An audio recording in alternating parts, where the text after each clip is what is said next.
আমরা অভিভাবককে ফিরে পেলাম।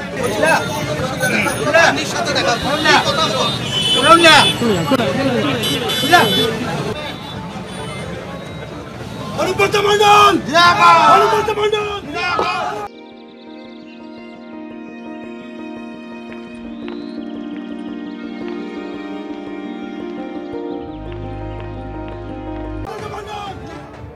আঠারো মাস পর রাজ্যে ফিরলেন অনুব্রত মণ্ডল। বেশ কয়েকবার আজ রাস্তায় তার কনভয়কে দাঁড়াতেও হয়।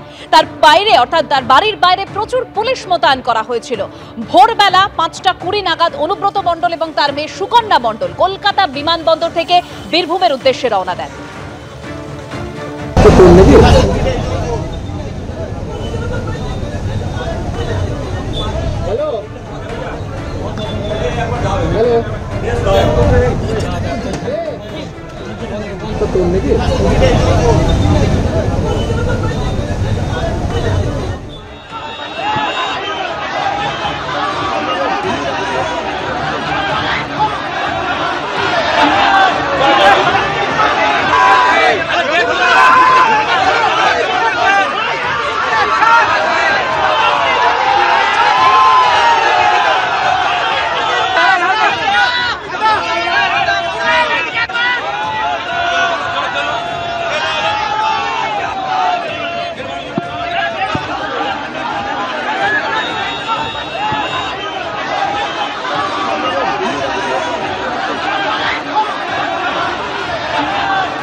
অনুব্রত মণ্ডল এই মুহূর্তে আমরা দেখতে পাচ্ছি যে বর্ধমানের পুষ্করায় রয়েছে অনুব্রত মণ্ডল, এখানে রয়েছেন এবং তিনি বসে রয়েছে।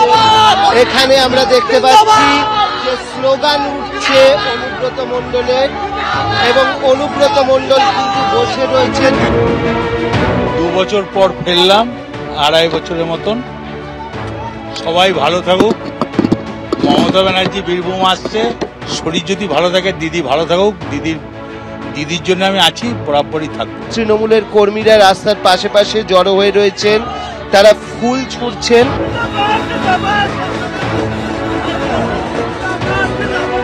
অনুব্রত মণ্ডল তিনি প্রবেশ করছেন, তার বাড়ির সামনে চলে এসছেন এবং আমরা দেখতে পাচ্ছি যে প্রচুর মানুষের ভিড়।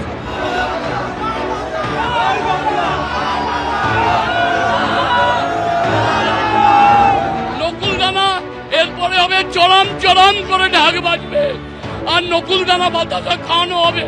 নকুলদানা বিলি হচ্ছে অনুব্রত মণ্ডলের ঘরের সামনে। অনুব্রত মণ্ডল ফিরে আসতে সারা বীরভূম জেলার আপামর তৃণমূলের কর্মী এবং নেতারা তারা আনন্দিত উৎফুল্লিত।